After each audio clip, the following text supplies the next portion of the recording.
جتنی سانسیں ہیں یہ سیدہ کی امانت. بادشاہ حسین کی عزت کی قسم ہے، میرے لیے قابل احترام شخصیت تشریف فرمائے. کئی بار موت کے منہ سے نکال کے لے کے آئی ہے مجھے نبی کی بیٹی. میں نے اپنی سانسیں بی بی کے پاس قرض رکھی ہوئی ہیں. شہزادی اتنی دینا جتنی تیری وکالت میں گزرے. معصوم کا فرمان نہ ہوتا میں ممبر سے پڑھتا نہ غلط پڑھوں معصوم کا مجرم بنوں. مولا فرماتے بندہ پڑھے لا الہ الا اللہ اور اقرار محمد رسول اللہ نہ کرے اللہ لا الہ الا اللہ بھی واپس لے لیتا ہے. معصوم فرماتے بندہ پڑھے محمد رسول اللہ اور اقرار علی ولی اللہ نہ کرے تو خدا محمد رسول اللہ بھی واپس لے لیتا ہے. میں دو علموں کے درمیان کھڑا ہوں. معصوم فرماتے بندہ پڑھے علی ولی اللہ اور ہماری دادی کے دشمن پہ لعنت نہ کرے اللہ علی ولی اللہ بھی واپس لے.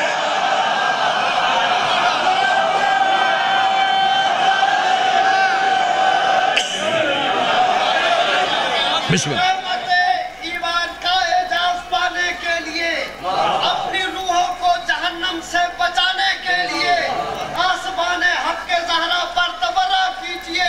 یہ تو پہلی شرط ہے جنت میں جانے کی.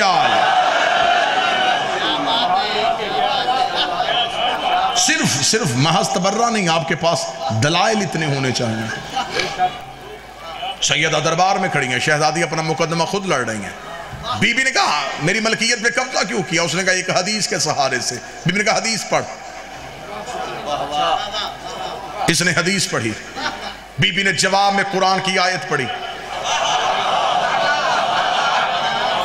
اس نے کہا بنت رسول میرے پاس حدیث ہے. بی بی نے دوسری آیت پڑھ دی. اس نے پھر وہی حدیث پڑھی. بی بی نے تیسری آیت پڑھ دی. میں دو علموں کے درمیان کھڑا ہوں. یہ حدیث ایک پڑھتا گیا. بی بی بدل بدل کے آیتیں پڑھتی رہی، بدل بدل کے آیتیں پڑھتی رہی. 40 آیتیں جب مادر حسنین نے دربار میں کھڑے ہو کے پڑھ دی، حاکم کے چہرے پہ موت کی زردی آ گئی. اس نے کہا رسول کی بیٹی میں حدیث پڑھ رہا ہوں، تو جواب میں قرآن کیوں پڑھ رہی؟ اگر تیرے پاس حدیث ہے تو حدیث لے کے آ. اتنا کہنا تھا بی بی برقعے کے اندر سے بولی. بی بی نے کہا بس میں نے تیری زبان سے یہی جملہ سنا تھا، آج تو مجھے کہہ رہا حدیث لے کے آ. کل تجھے میرے باپ نے کہا تھا حدیث لکھ دو، تو نے کہا تھا کہ قرآن کافی ہے. کل تو کہہ رہا تھا کہ قرآن کافی ہے، آج کہہ رہا ہے حدیث لے کے. پوری ذمہ داری کے ساتھ سیدہ کا مقدمہ پڑھتے اگلا جمعہ پڑھنا. ابھی تک ہم شیعہ یہی کہہ رہے ہیں کہ بی بی نے ایک مقدمہ لڑا. ایک وقت میں بی بی نے 2 مقدمے لڑے. بی بی نے پہلا مقدمہ دائر کیا اپنی ملکیت کا. بی بی نے تحریر پیش کی، گواہ پیش کی. حاکم نے گواہیاں جھٹلائیں، نصاب شہادت نامکمل ہونے کی وجہ سے کیس واپس کیا. بی بی نے کیس واپس لے کے وہی کھڑے کھڑے دوسرا کیس کیا. دوسرا کیس شاید آج تک ممبر کی تاریخ سے نہ پڑھا گیا. پوری ذمہ داری کے ساتھ لفظ پڑھنے لگا. بی بی نے کہا میری ملکیت پہ قبضہ کیا، تو نے نصاب شہادت پورا نہ ہونے کی وجہ سے کیس واپس کیا. بی بی نے کہا میں دوسرا مقدمہ کرتی ہوں، میں خدیجہ کی بیٹی ہوں، مجھے میری ماں کا حق واپس کر.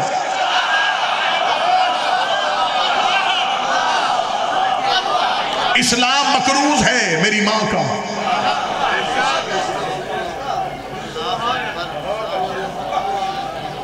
حاکم کے چہرے پہ موت کی زردی آ گئی. اتنی بڑی جنگ لڑکی آئی ہے دربار میں رسول کی بیٹی.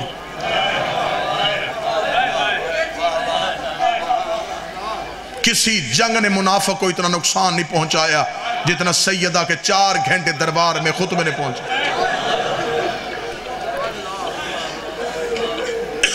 ملوکیت کے پاؤں لڑکھڑانے لگ گئے. حکومت کو سر سے چھت گرتی نظر آنی شروع ہو گئی. بس جب دلیلیں ختم ہو گئیں اور سیدہ کے مقدمے پہ کوئی بات نہ ہو سکی، اس نے تیش میں آ کے نبی کے ہاتھ کی لکھی تحریر کو پھاڑا.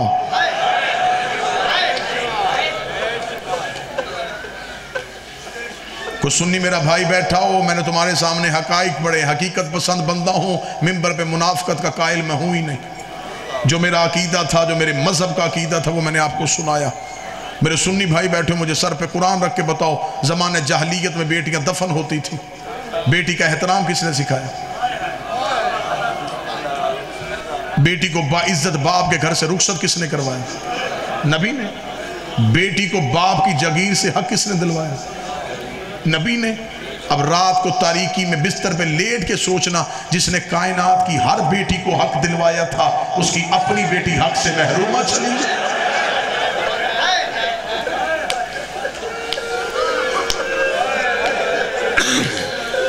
دستور زمانہ نہیں، عین شریعت ہے۔ مذہب شیعہ میں، مذہب شیعہ نہیں، قرآن کا قانون جسے مذہب شیعہ بھی مانتا ہے، بیٹی باپ کی جاگیر میں حصے دار ہوتی ہے۔ مذہب جعفریہ میں جیسے بیٹے کو حق ملتا ہے ایسے بیٹی کو ملتا ہے۔ بیٹی کا شرعی حق ہے، لیکن ہاں ہمارے ماحول کی تربیت کا اثر ایسا ہے، اکثر بہنیں بھائیوں سے حق نہیں لیتی۔ میں غلط پڑھوں تو مجھے ٹوک دینا، ایسا ہے جی، شرعی طور پہ ہے، ماحول کی تربیت ہے۔ مائیں بچپن سے بہنوں کو بھائیوں سے وفا سکھا دیتی ہیں۔ باپ زندگی میں کہے بیٹا میں تجھے جاگیر لکھ کے دوں، رو کے کہتی بابا تیری جاگیر تیرے بیٹوں کو نصیب ہو، اگر میں ان سے جاگیر لے لوں گی ہو سکتا میرا پیٹ کا دروازہ بند ہو جائے۔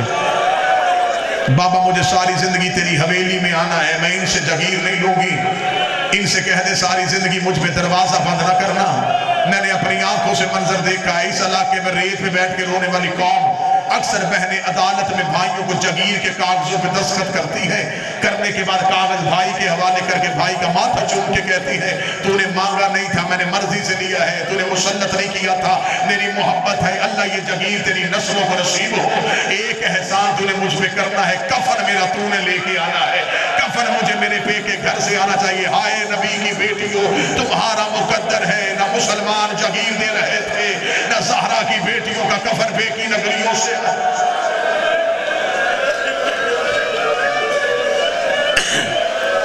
اجرک من اللہ، سر پہ قرآن رکھ کے بتاؤ، بہنیں بھائیوں کو حق دے دیتی ہیں نا جی؟ اب جتنے سادات اور ماجد بیٹھے ان سے یہ ہاتھ باندھ کے سوال کرنے لگا، ایک بار حاکم کہہ دیتا بی بی ہمیں چاہیے، بی بی یہ جاگیر ہماری ضرورت ہے، کریمہ ماں کی بیٹی تھی، سخی باپ کی بیٹی تھی، دوسری بار کہتی کچھ نہ وہی کی وہی دے کے آ جاتی۔ گلیوں میں ہم رو اس لیے رہے ہیں، حق مانگا نہیں گیا بلکہ کہا گیا تو جھوٹ بول رہے ہیں۔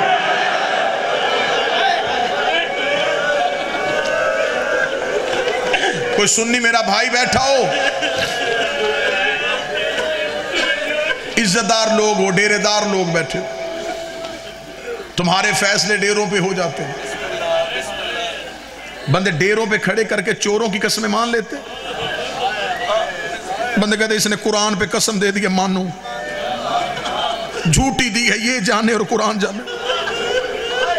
مجھے شیعہ نہ سمجھ مسلمان سمجھ، ذاکر نہ سمجھ مسافر سمجھ، ویڈیو کیمرہ بن رہا ہے، پوری دنیا میں مجلس دیکھی جا رہی ہے، جہاں جہاں کوئی سنی بھائی بیٹھے، میں تمہارے یقین کے اضافے کے لیے تاکہ میں قیامت والے دن نبی کی بیٹی کے سامنے سرخرو ہو جاؤں، بی بی میں نے نگر نگر جا کے قسمیں کھا کھا کے تیرا حق پڑا تھا۔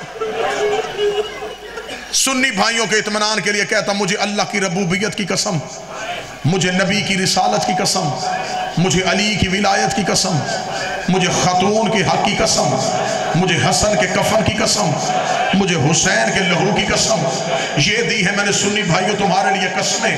اب میں بددعا دے دیتا ہوں اگر میں غلط پڑھوں، نبی امت میں سے نہ اٹھائے، علی نوکروں میں سے نہ اٹھائے، حسین ماتمے میں سے نہ اٹھائے، میرا شمار قیامت والے دن یہودیوں کے ساتھ ہو۔ اتنی قسمیں اور اتنی بددعائیں تو کوئی اپنے آپ کو نہیں دیتا، اتنی قسمیں بھی دے دی ہیں، بددعائیں بھی دے دی ہیں، صرف سنی بھائیوں تک حق پہنچانے کے لیے شیعہ مرتا مر جاتا ہے، غازی کے علم پہ ہاتھ رکھ کے جھوٹی قسم نہیں دیتا۔ یہ میرا دایاں ہاتھ ہے عباس کے علم پہ، سنی بھائیوں کے سامنے قسم کھا کے کہہ رہا ہوں قتل ہوئی تھی تمہارے نبی کی بیٹی، گھر آ کے مارا تھا مسلمانوں نے رسول کی اکلوتی بیٹی کو، مجلس ختم ہو مولویوں کے سروں پہ قرآن رکھ کے پوچھنا آخر بتاؤ زہرا کا قصور کیا تھا؟ قتل ہوئی، مارا گیا ہے رسول کی بیٹی کو، مصائب سے پیار کرنے والی یہ نگری ہے. تمہارے ہاں سے مصائب کے قوانین بنے ہیں, تم نے مضامین کو ترتیبیں دی ہیں. یہ میں منبر کے غلاف پہ ہاتھ ڈال کے کہہ رہا ہوں, میرے بعد حوالے کی دنیا کا معتبر نام بیٹھا ہوا ہے. میری بات پہ یقین نہ ہو, ان کے سر پہ قرآن رکھ کے پوچھ لینا. ہم صرف تمہارے ڈر کی وجہ سے پڑھ دیتے ہیں کہ بی بی دربار سے گھر آئی ہے تو سر کے بال سفید ہو گئے تھے, کمر بی بی کی جھک گئی تھی. میں غلط پڑھوں, مجھے غازی معاف نہ کرے. جب بی بی گھر واپس آئی ہے, صرف سر کے بال سفید اور کمر جھکی نہیں, بی بی کا دائیں ہاتھ چہرے پہ تھا, نبی کی بیٹی کا ایک ہاتھ رخسار پہ تھا. شام کی ملکہ تڑپتے اٹھی, رو کے دی, ہے اماں بتا تجھے دربار میں کسی نے مارا بھی ہے؟ رو کے کہتی, آہستہ بول, میرا حسین مر جائے گا. سیدہ ان آوازوں پر رحم فرما. بی بی یہ ماتم قبول کر, یہ لمحے سیدہ سے منسوب ہے. اماں تجھے مارا گیا,